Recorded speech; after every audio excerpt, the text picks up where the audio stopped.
এক গভীর বনের ভেতর দিয়ে এক গাধা হেঁটে যাচ্ছিল। চারপাশে নীরবতা, মাঝে মাঝে পাখিদের কিচিরমিচির আর গাছের পাতার মৃদু শব্দ। গাধাটা খুব শান্তভাবে পথ চলছিল, কিন্তু হঠাৎই সে কাঁটার পরে পা দিল।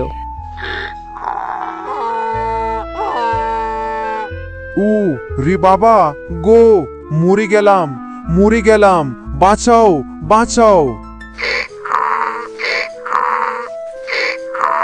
এখন আমি কি করব? গাধা জোরে জোরে কান্না করতে লাগলো। ব্যথা, ব্যথা, খুব ব্যথা করছে, আমি তো আর হাঁটতে পারবো না। সে ভয় পেয়ে জোরে চিৎকার করে কান্না করতে লাগলো।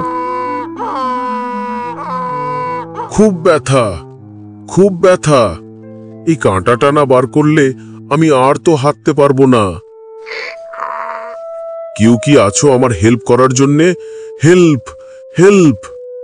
সে চিৎকার করতে করতে দূরে একটা শিয়ালকে দেখতে পেল।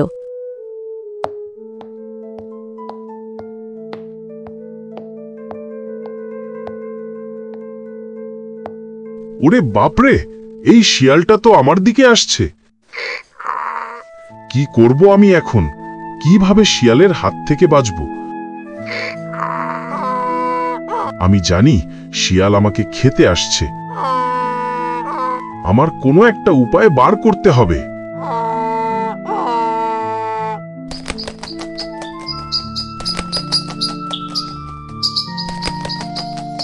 কিছুক্ষণ পরে গাধা ঠিক করল সে শিয়ালের কাছে সাহায্য চাইবে। সে শিয়ালকে দেখে জোরে জোরে চিৎকার করতে লাগলো। ও শিয়াল ভাই, ও শিয়াল ভাই।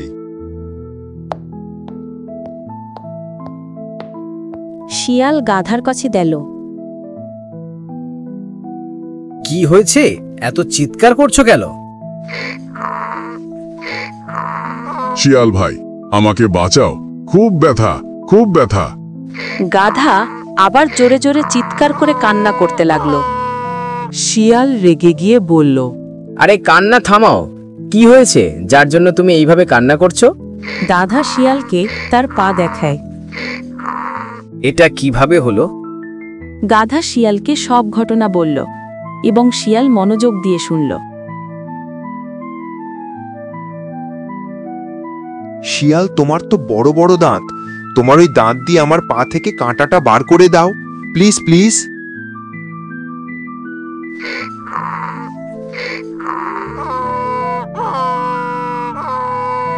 ঠিক আছে, আমি আমার দাঁত দিয়ে তোমার পায়ের কাঁটা বার করে দিচ্ছি।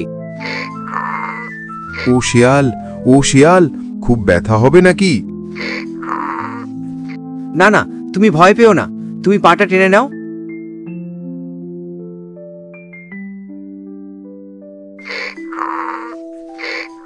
এই শিয়ালটা আমাকে খেয়ে নেবে। যখনই কাঁটাটা বেরিয়ে যাবে তখনই একে লাথি মেরে পালাবো। তুমি ঠিক হয়ে গেছো, তোমার পায়ের কাঁটা বেরিয়ে গেছে। গাধা শিয়ালকে খুব জোরে লাথি মেরে পালিয়ে গেল। এদিকে বেচারা শিয়ালের দাঁত ভেঙে গেল।